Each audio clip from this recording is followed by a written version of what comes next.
സാധാരണ Carnatic music middle ഫ്ലൂട്ടുകളിലാണ് നമ്മൾ വായിക്കാറ്.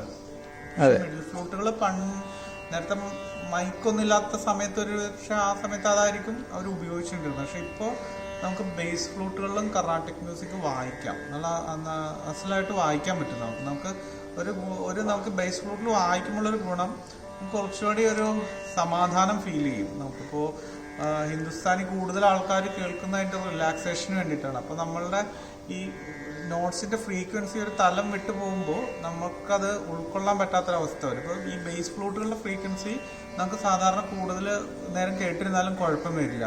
അപ്പം ഇത് നമുക്ക് ഇതിനകത്ത്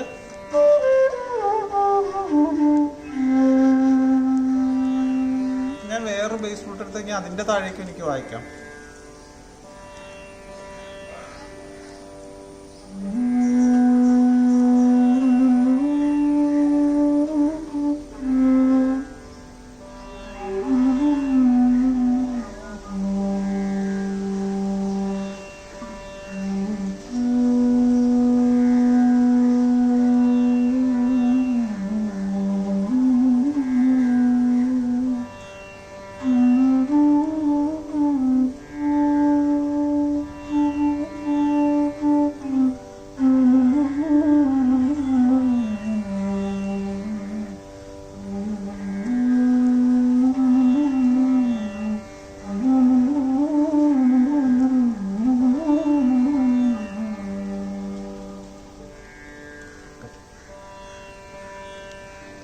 അത് ഇപ്പോൾ വായിച്ച ബേസ് ഫ്ലൂട്ട് ഏത് സ്കെയിലാണ്? ജിയുടെ ഫ്ലൂട്ടാണ്. ശരിക്കും ഇവിടെ ജി കിട്ടും.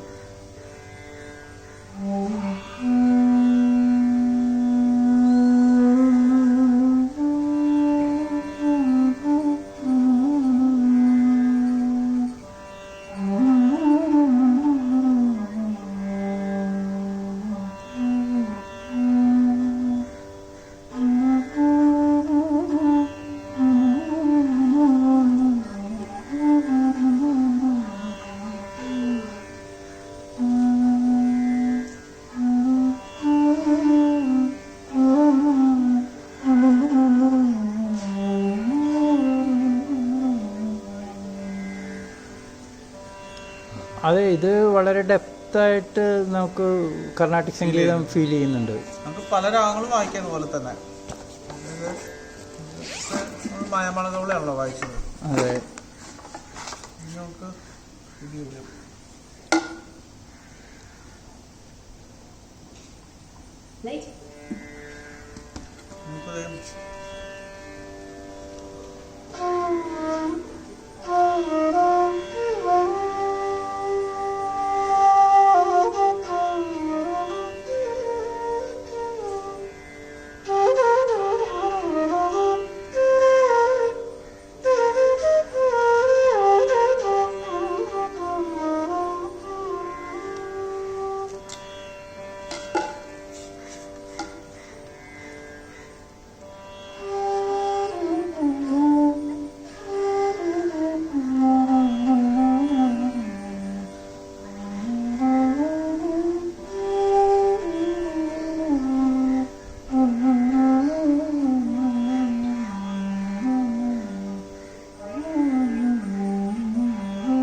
വേറെ മൂടാണ്. അതെ അതെ, ഇത് രാംനാഥനെയൊക്കെ ഓർമ്മ വരുന്നുണ്ട്. M T രാമനാഥന്.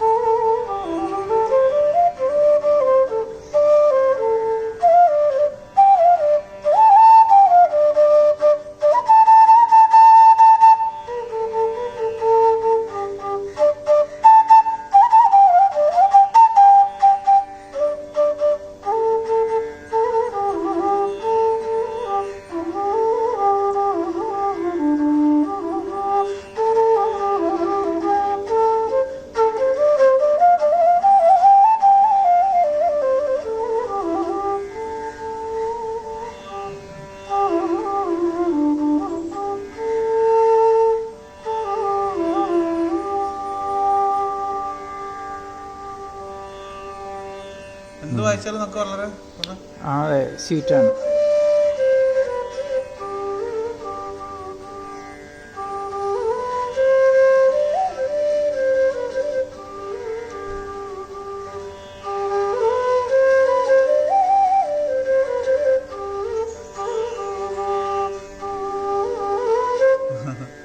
ഗംഭീരം. വായിക്കാം നമുക്ക്.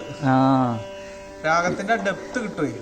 ഡെപ്ത് കിട്ടും. വേറെ ഇതുവരെയും നമ്മൾ കർണാടകയിൽ കേൾക്കാത്ത ഒരു ഫീലിംഗ് നമുക്ക് ഉണ്ടാവുന്നുണ്ട്. ശശാങ്കൊക്കെ ഇതിൽ തന്നെ വായിക്കണേ.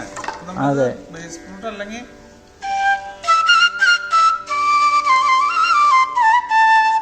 ഇങ്ങനെ കേൾക്കും. അതെ, നമ്മൾ കേട്ട് പരിചയിച്ച ഒരു ട്യൂണാണ്. നമ്മൾ ഇതിലേക്ക് മാറാൻ വേണ്ടല്ലോ.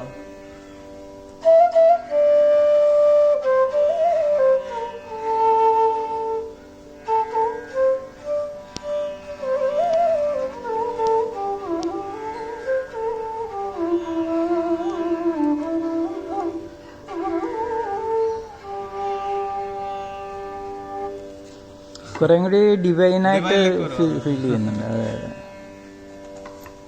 എനിക്ക് ഇതിന്റെ ഒരു ആൽബം ചെയ്യണം.